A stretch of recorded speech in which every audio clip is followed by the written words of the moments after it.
Hi guys, हमारे channel ज्ञान सागर में आपका स्वागत है।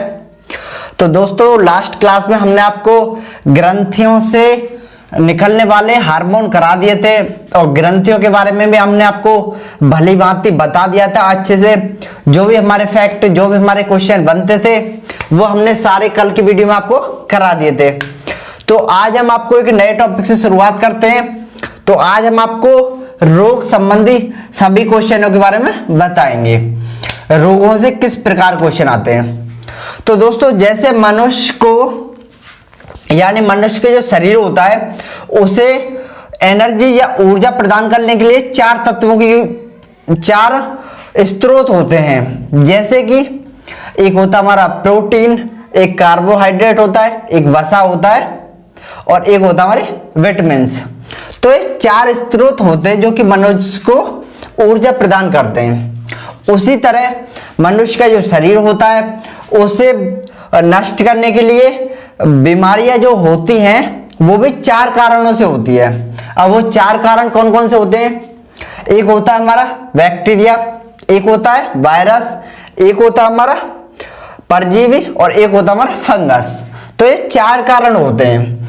अब चार कारणों से किस प्रकार बीमारी होती है ये मैं आपको बताऊंगा। तो पहले हम आपको बताते हैं कि रोगों से किस प्रकार क्वेश्चन बनते हैं। पहला पूछा जाएगा रोग, फिर उससे पूछा जाएगा कि ये किस रोगाणु से होता है, यानी अगर वो बैक्टीरिया से होता है तो उस बैक्टीरिया का नाम बताओ। फिर अगला क्वेश्चन पूछा जाता है कि यह किस अंग को प्रभावित करता है, इस तरीके से। फिर उसके बाद पूछा जाता है कि इसके जो निवारण के लिए कौन सा टीका यूज में आता है या फिर कौन सी औषधि यूज में आती है। लेकिन मैं आपको बता देता हूं कि ज्यादातर टीका ही पूछा जाता है, जो औषधियां होती हैं वो नहीं पूछी जाती। चलिए, ये तो आपको समझ में आ गया होगा। और एक क्वेश्चन बता देता हूं लेकिन बनता नहीं है इस प्रकार कि ज्यादातर क्या होता है, ये भी जरूरी होता है कि उसके लक्षण क्या क्या होते हैं।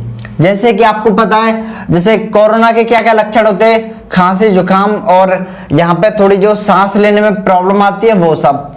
इसी तरह हर बीमारी के लक्षण होते हैं, लेकिन अधिकांश जो बीमारियां होती हैं उनके लक्षण सेम होते हैं। जैसे कि जुकाम, खांसी और बुखार, ये जो तीन लक्षण होते हैं सभी बीमारियों के सेम होते हैं। तो चलिए, लक्षणों पर बात नहीं की जाएगी क्योंकि लक्षण ज्यादातर सेम होते हैं और ना ही लक्षणों से क्वेश्चन बनते हैं। तो हम एक टेबल के अनुसार आपको समझाएंगे। तो दोस्तों, आज थोड़ा एक बड़े तरीके से समझाना पड़ेगा, इसलिए हम आपको एक टेबल बना के समझाएंगे। तो चलिए हम टेबल बना लेते हैं। हाँ दोस्तों, मैंने ये टेबल बना लिया आपके लिए। तो ये थोड़ा इससे टाइम की थोड़ी सी बचत हुई थी इसलिए बना ली। हालांकि मैं बोल के भी करा सकता था, लेकिन टेबल से बेहतर तरीके से आपको समझा भी सकेंगे और आप लिख भी सकेंगे एक नोट के तरीके से।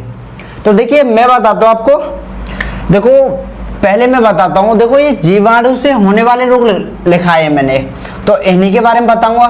फिर इनके बाद में आपको विषाणु यानी कि वायरस से होने वाले रोग को बताऊंगा। तो देखो, जीवाणु से होने वाले रोग ये हमारे 9 रोग हैं जो कि मोस्टली इनसे काफी तरीके से क्वेश्चन आते हैं और इनसे ही अधिकतर पूछे जाते हैं। तो देखिए, जो हैजा होता है वो विब्रियो कॉलेज नाम के बैक्टीरिया से होता है और ये हमारे प्रभावित अंग, बता देता हूं कौन से अंग को प्रभावित करता है। तो ये हमारे पाचन तंत्र को प्रभावित करता है। अब बात करते हैं इसके टीके की। जो इसका टीका होता है डोकोरल, तो डोकोरल नाम का इसका टीका होता है। इसी तरह अब बात करते हैं टीबी पर। तो टीबी को दोस्तों कई नामों से जाना जाता है, तपेदिक, यक्षमा और एक होता हमारा क्षय रोग, यानी कि 3 नामों से जाना जाता है। अब बात करते हैं इसके रोगाणु की, यानी कि बैक्टीरिया की। तो ये ट्यूबरकुलोसिस नाम के बैक्टीरिया से होता है और ये फेफड़ों को प्रभावित करता है। आपने देखा होगा जो टीबी का मरीज होता है, फेफड़े हम सांस लेने में यूज करते हैं, लेकिन सांस लेते टाइम जो खांसी होती है वो फेफड़ों में होती है। तो यानी कि जो टीबी होती है वो हमारे फेफड़ों को प्रभावित करती है और इसका जो टीका होता है वो होता है बीसीजी का टीका। अब बात करते हैं डिप्थीरिया। तो डिप्थीरिया का जो बैक्टीरिया होता है वो होता है डिप्थीरिया ही होता है और ये गले को प्रभावित करती है और इसका जो टीका होता है वो होता है डीटीपी का टीका। बात करते हैं डीटीपी के फुल फॉर्म की, तो वो होती है डिप्थीरिया, टेटनस और पर्ट्यूसिस। अच्छा, अब ऐसे ही टेटनस पे आते हैं। तो टेटनस का जो बैक्टीरिया होता है वो होता है टेटेनी नाम का और ये मेरुरज्जु को प्रभावित करती है और इसका भी टीका डीटीपी का ही लगाया जाता है। इसी तरह बात करते हैं टाइफाइड। तो जो टाइफाइड होता है वो हमारे टाइफोसा नामक बैक्टीरिया से होता है जो कि हमारे जिसको मेरुरज्जु को प्रभावित करता है, आत्माओं को प्रभावित करता है और इसके लिए हम TAV का टीका लगाते हैं। इसी तरह निमोनिया की बात करते हैं। जो निमोनिया होता है वो न्यूमोनी नामक बैक्टीरिया से होता है जो कि फेफड़ों को प्रभावित करता है और इसके लिए एंटीबायोटिक दवाइयाँ, यानी कि इसके लिए कोई टीका नहीं है। ऐसे ही अगर डॉक्टर जो देते हैं ना दवाई, उन्हीं को हम एंटीबायोटिक कहते हैं, यानी कि उनका कोई टीका नहीं होता। अब बात करते हैं प्लेग। जो देखो प्लेग से बस इतना ही क्वेश्चन आता है कि यह बैक्टीरिया से होने वाली बीमारी है। अब बात करते हैं गोनेरिया। तो गोनेरिया का जो हमारा जो बैक्टीरिया होता है वो होता है गोनेरिया ही होता है और यह एक शरीर पर होती है, यानी कि पूरे शरीर पे, और इसे भी एंटीबायोटिक दवाइयों से बीमारी को दूर किया जाता है। इसी तरह कोढ़ होता है। तो कोढ़ आपने देखा होगा ये पूरे शरीर पर होता है और जिस बैक्टीरिया से होता है उसका नाम होता है माइक्रोबैक्टीरियम। यह हमारे पूरे तंत्रिका तंत्र यानी कि पूरे मस्तिष्क पर होता है, जैसा कि मैंने आपको तंत्रिका तंत्र पढ़ा दिया था, और इसे एंटीबायोटिक दवाइयों से दूर किया जाता है। तो दोस्तों मैंने ये आपको जीवाणु से होने वाले रोगों के बारे में बता दिया। तो अब बात करते हैं, और भली बात है आपको अच्छे समझ में आ गया होगा, लेकिन मैं आपको बता दूं इससे 4 प्रकार से क्वेश्चन बनते हैं। अगर आपसे पूछा जाए टेटनस के बारे में तो उसमें या तो ये पूछा जा सकता है टेटनस किस से होती है, यानी कि इसका कारण क्या होता है, बैक्टीरिया, वायरस या फिर परजीवी या फिर फंगस, इनमें से एक होता है। तो हमें बताना है बैक्टीरिया। अगर पूछा जाए ये किस बैक्टीरिया से होती है तो आपको बताना है टेटेनी बैक्टीरिया से। अगर पूछा जाए कौन से अंग को प्रभावित करती है तो मेरुरज्जु को प्रभावित करती है, और पूछा जाए कि इसका जो टीका होता है वो कौन सा होता है तो हम बता सकते हैं डीटीपी का टीका होता है इसके लिए।